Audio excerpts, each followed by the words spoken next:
I get asked quite a bit, how did I go from zero to all of this in just about a year? And I want to explain because people always want to know, was it just about the heartbreak? So here we go. I've always dealt with some form of emotional pain, some form of struggle, some form of trauma, some form of moodiness from my childhood. You can imagine as a child, father living with schizophrenia, living on the streets, that is traumatic enough.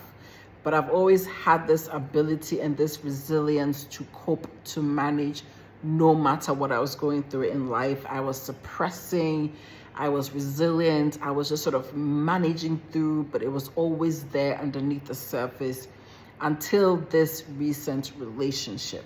And that is when I noticed cracks were being formed, or cracks were formed in my armor.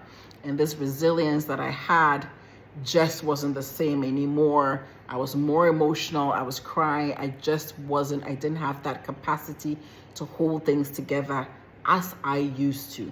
And then the breakup text dropped. And the text that said, I'm done with this relationship, collapsed my nervous system. My nervous system that had held things together for so many years, had held my trauma intact and helped me be able to cope some way, somehow, collapsed. It just could not hold it together. It was a traumatic event for me. That heartbreak shattered me. So first there was the hospitalization. Then I had to go on antidepressants. And after that led to the weight gain. Had to go and see an endocrinologist. Through that, discovered the seizure disorder. Through that, ended up with a rheumatologist and autoimmune disease discovery.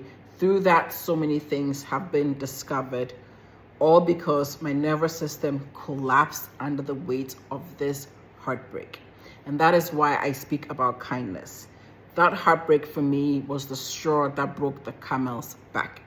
You never know when your words, your action might be the thing that causes collapse in someone's life. So all I always say is be kind. You may need to end a relationship. You may need to walk away from something, but do it with compassion, do it with empathy, do it with kindness as much as you can. And for anybody going through something, you can heal and you can rebuild. That's the context. That's the story.